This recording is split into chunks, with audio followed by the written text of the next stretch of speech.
Hey guys, welcome back to the another video. तो कैसे हो? आई विश बहुत बढ़िया होगे। ठीक है, जैसे कि मालूम है कि हम लोग हेनरी फ्योल तक, ठीक है, यानी कि ओवरऑल बिजनेस स्टडीज़ में हेनरी फ्योल तक हम लोग ने जितना भी उनके टॉपिक्स है, सॉरी जितना भी प्रिंसिपल्स थे, ठीक है, वो सारी चीज़ हम लोग कवर कर डाले थे।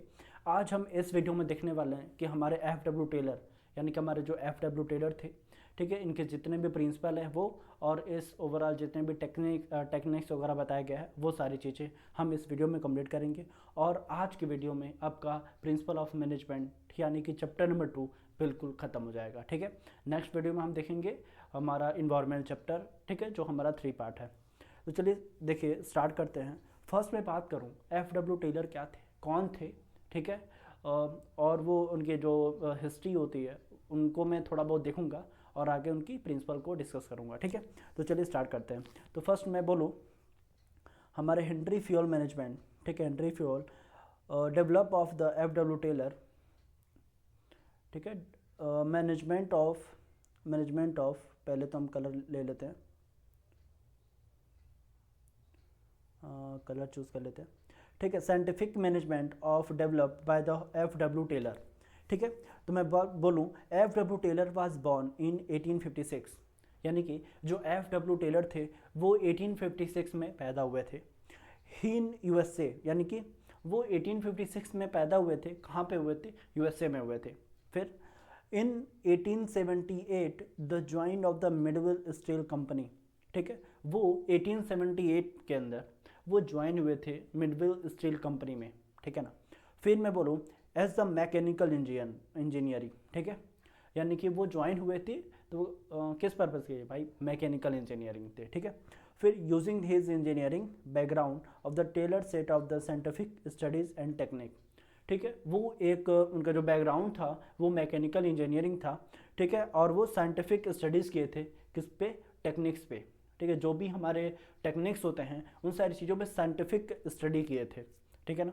फिर मैं बोलूँ इनकी मैं कंट्रीब्यूशन की बात करूँ, इनका कंट्रीब्यूशन क्या था, यानी कि ओवरऑल हमारे ये प्रिंसिपल क्यों थी, क्या इनका कंट्रीब्यूशन रहा हमारे बिजनेस स्टडीज़ के अंदर।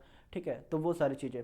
तो देखो Taylor publish the books and research paper and the explaining the scientific view and the industrial exam organization as a management. ठीक है, यानी कि इन्होंने एक बुक्स पब्लिश की थी, ठीक है, जिनका नाम था, ठीक है, Taylor publish books of the research paper, यानी कि वो एक्सप्लेन किए थे साइंटिफिक व्यूज़ पे एंड इंडस्ट्रियल ऑर्गेनाइजेशन, जो भी बड़े बड़े ऑर्गेनाइजेशनल होते हैं, ठीक है, जो भी इंडस्ट्रियल ऑर्गेनाइजेशन होते हैं उन सारी चीज़ों पे ये क्या किए थे, जल्दी बताओ भाई, स्टडीज़ किए थे।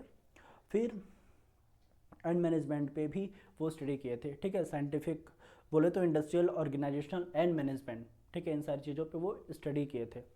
फिर मैं बोलूँ his a major contribution was the public is the shop management and the piece rate system and principle of scientific management. ठीक है, यानी कि इन तीनों चीज़ों पे वो क्या किए थे? स्टडी किए थे, उनका मेजर कंट्रीब्यूशन था। ठीक है, पीस रेट सिस्टम हो गया, ठीक है, फिर आपका प्रिंसिपल ऑफ साइंटिफिक मैनेजमेंट हो गया।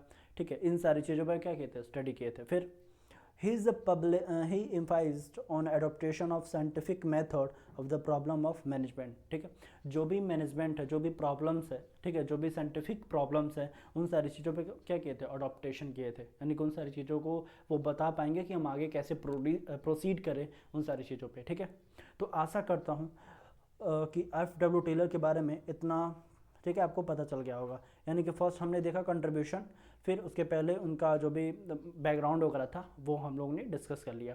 ठीक है, देखो एग्ज़ाम में अगर पूछा जाए तो आप इतना ही अगर लिख दोगे तो बिल्कुल आपका फुल मार्क्स ही मिलेगा। ऐसा नहीं है कि इसके बारे में और ज़्यादा हिस्ट्री लिखने की ज़रूरत नहीं है, पॉइंट टू पॉइंट ही मैं आपके लिए लेके आया हूँ। ठीक है, चलो फिर मैं आगे बढ़ूँ इनका फर्स्ट रूल, यानी कि जो फर्स्ट प्रिंसिपल है उन सारी चीज़ों पे। अब देखो science not rule of thumb, यानी कि वो फर्स्ट उनका प्रिंसिपल बताया गया है, science not rule of thumb. अब ये क्या होता है? तो देखो एक एक करके हम पढ़ते हैं। Use of science for the each and every element of management. ठीक है, यानी कि ये बताया गया है कि जितने भी हमारे एलिमेंट्स हैं वो सारे मैनेजमेंट के अंदर ही आते हैं। जैसे कि there is only one best method of maximize efficiency and this method could we developed by study and the analysis, not rule of thumb. ठीक है, उन्होंने बताया कि हमारा जो साइंस है वो नॉट रूल ऑफ थंब, यानी किसके बारे में क्या है, वो एक मेथड बताता है, यानी कि डेवलप किया वो स्टडी करके, वो एनालिसिस करके। ठीक है, यानी कि क्या डेवलप किया, not by rule of thumb. ठीक है, फिर मैं बोलूँ मैनेजर्स, यानी किसी manager should not take decision based on the institutions will be experienced. यानी कि जो मैनेजर होते हैं वो डिसीजन जितने भी होते हैं हमारे बिजनेस अंदर, बिजनेस ऑर्गेनाइजेशन के अंदर, वो नहीं ले सकते। ठीक है, जो भी हमारे एक्सपीरियंस होते हैं वही लोग ले पाएंगे, दैट से बात है। फिर मैं बोलूँ next, take every decision scientifically.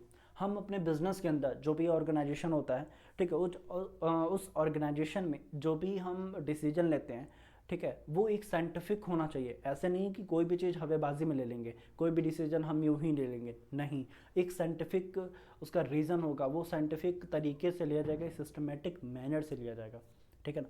फिर मैं बोलूँ, हमारा फर्स्ट तो आपको समझ में आ गया। फिर सेकंड में बोलूँ, harmony not discard.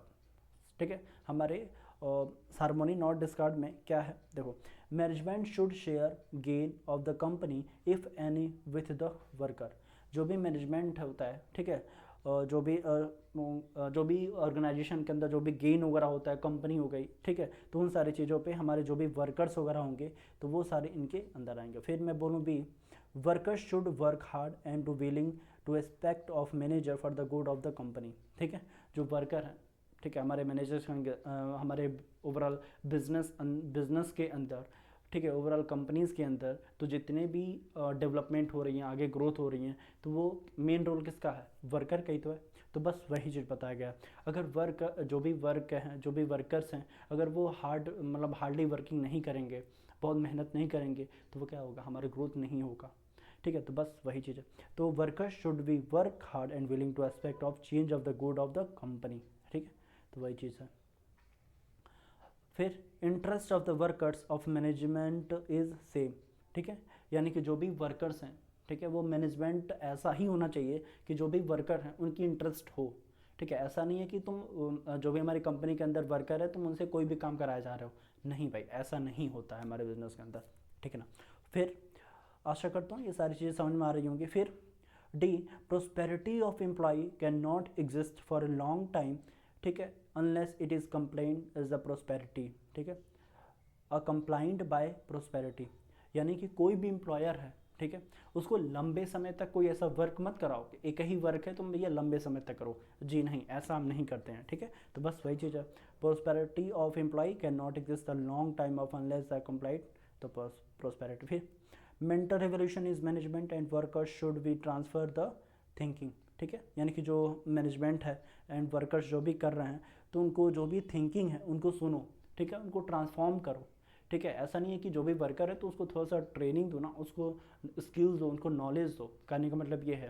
Henry fall का भी लगभग यही चीज़ें थी। ठीक है, उसी से मिलता जुलता थोड़ा सा अलग करके ये बता रहे हैं। ठीक है ना, तो बस फिर मैं बोलूँ F, an unification, harmony, integration between and the management, यानी कि यूनिफिकेशन होना चाहिए, हारमोनी होना चाहिए एंड इंटीग्रेशन होना चाहिए। फिर जी मैं बोलूँ, matching the principle of numeration. ठीक है, यानी कि न्यूमरेशन इनका बढ़िया होना चाहिए। ठीक है, इनका जो भी प्रिंसिपल पे मैच होना चाहिए। ठीक है, कहने का मतलब तो ये हमारा हुआ हार्मोनी नॉट डिस्कॉर्ड। ओवरऑल इसमें ऐसा कुछ है नहीं, आप एक बार इसको रीड करोगे ना तो बिल्कुल हो जाएगा, समझ में आ जाएगा। ठीक है, फिर मैं आगे बढ़ूँ, कॉपरेशन नॉट इंडिविजुअलिज्म। ठीक है, अब ये क्या बोलता है, यानी कि हमारा थर्ड पार्ट। देखो, पार्ट ए अगर मैं बोलूँ, point A, extension of a principle of harmony not discard. ठीक है, यानी कि जो में हार्मोनी नॉट डिस्कार्ड जो होता है, ठीक है, ये उसी का प्रिंसिपल है, उसको एक्सटेंस किया गया है। ठीक है ना। अब देखो, welcome, P, welcome suggestion of employ.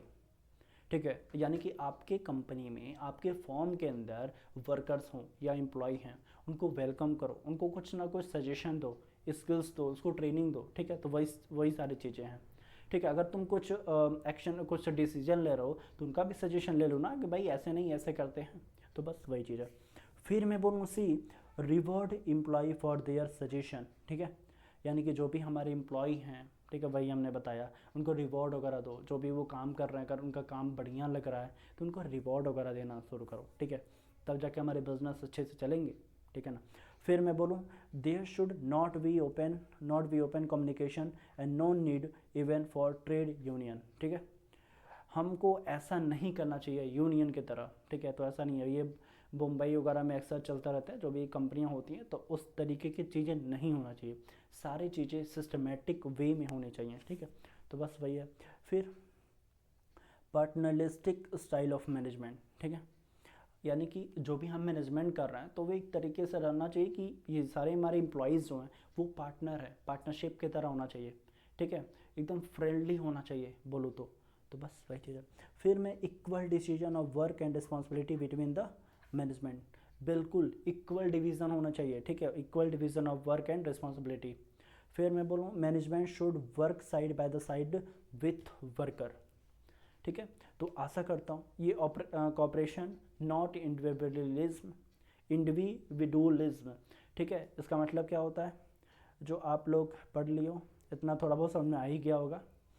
अब देखो मैं बोलूँ development of worker to their greatest efficiency and the prosperity, ठीक है, जाहिर सी बात है, industrial efficiency depend upon the efficiency of workers efficiency depend upon the proper training and their selection, ठीक है, वर्कर ही हैं जो हमारे बिजनेस को, हमारे इंडस्ट्रियल को एफिशिएंसी बनाते हैं, एफिशिएंट बनाते हैं, ठीक है, वो कैसे पॉसिबल है, ठीक है, जब हम अपने वर्कर को, अपने एम्प्लॉय को ट्रेनिंग देंगे, जब हम अपने एम्प्लॉय को सिलेक्शन देंगे, ट्रेनिंग के अकॉर्डिंग हम उसको स्किल देंगे, उसको नॉलेज देंगे, ठीक है, वो सारी चीज़ें हैं।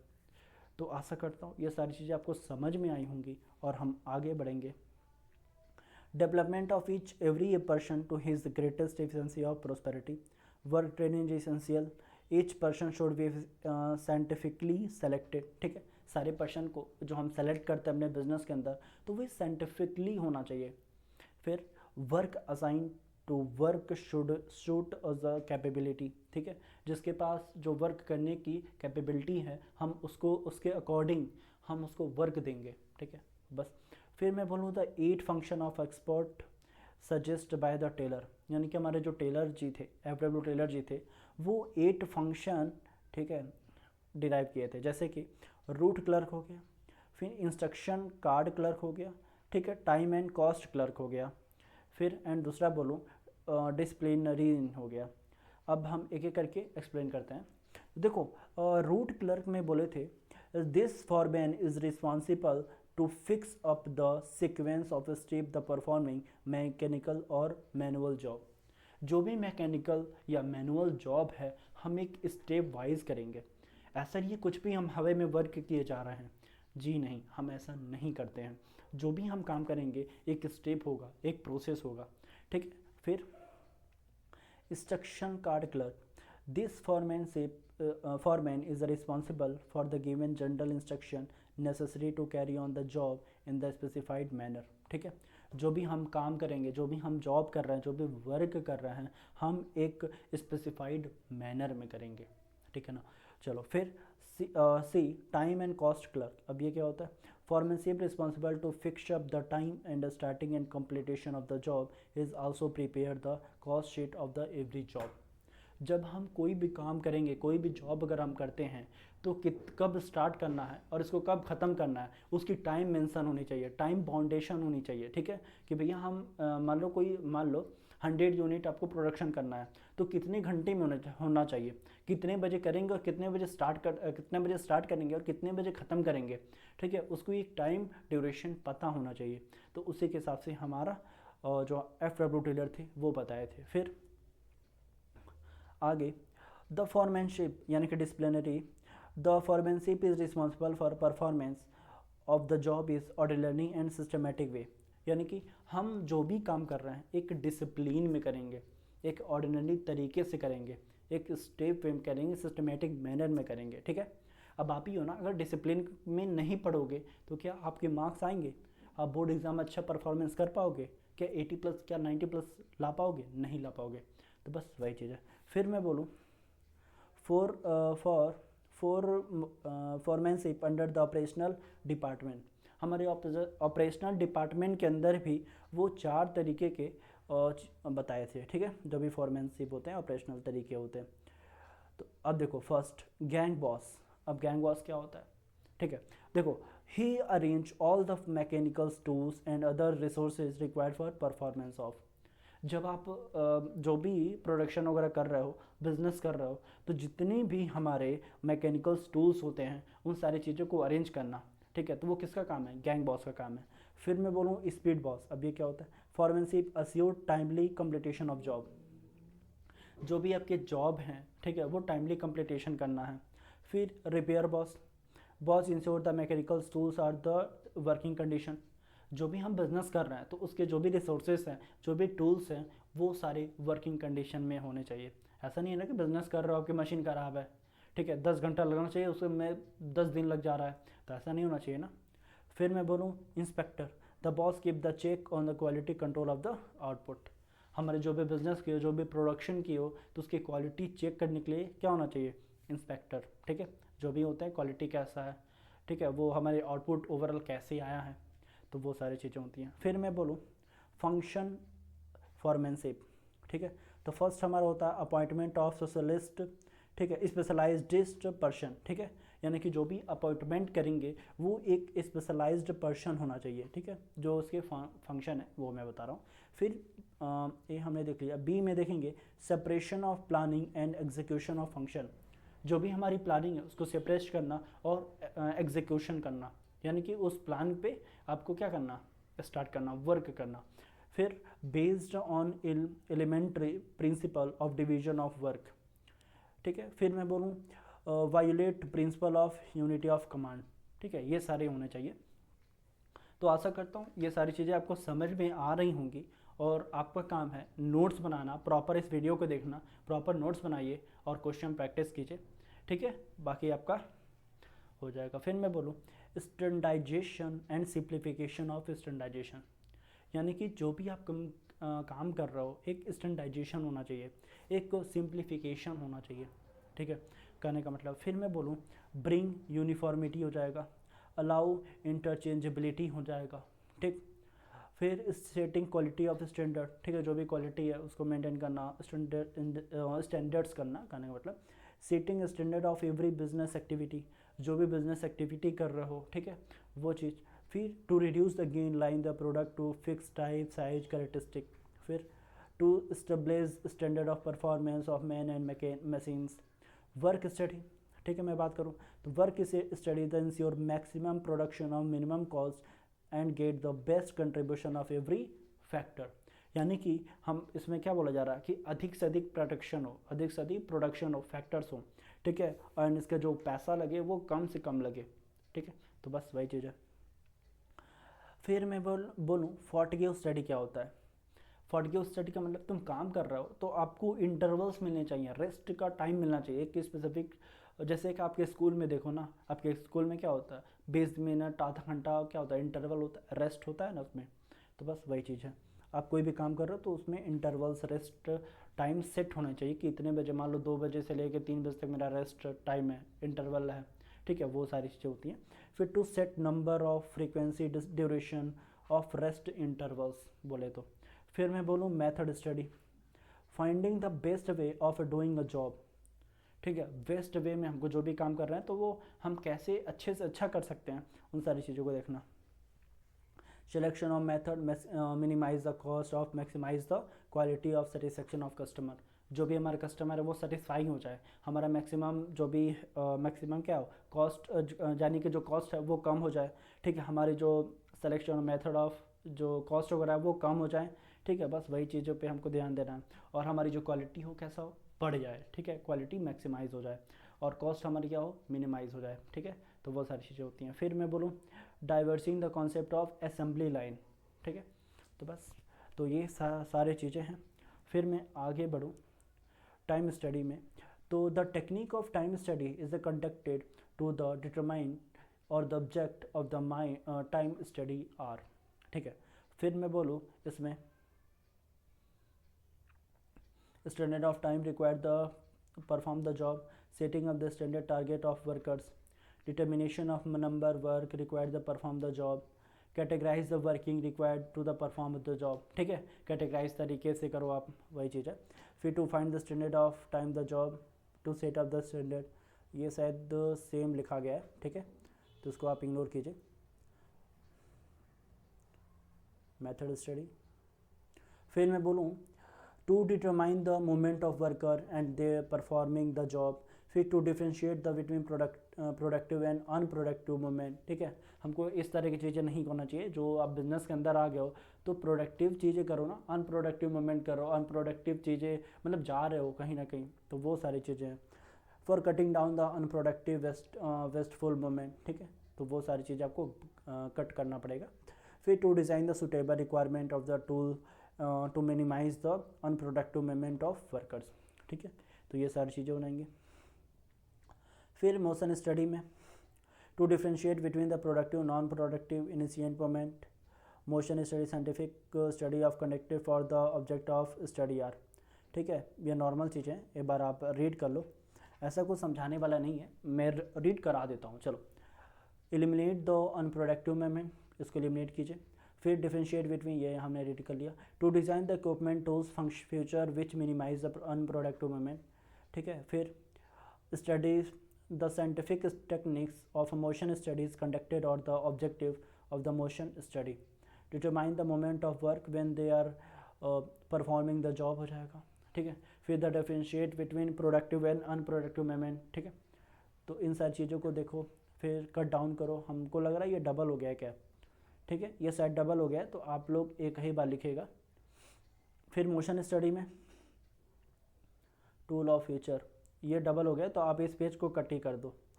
ठीक है, आप इस पेज को कट कर दो, आप यहीं तक दिखेगा, और इसको बस स्टार्टिंग का देख लेना, एक बार पढ़ लो. ठीक है, इसको मत कट करो, मुझे लगता है यहाँ तक है, डबल हो गया है. ठीक है, तो आप लोग एक बार देख लीजिएगा, और आगे हम देखें तो हमारा चैप्टर होता है कंप्लीट.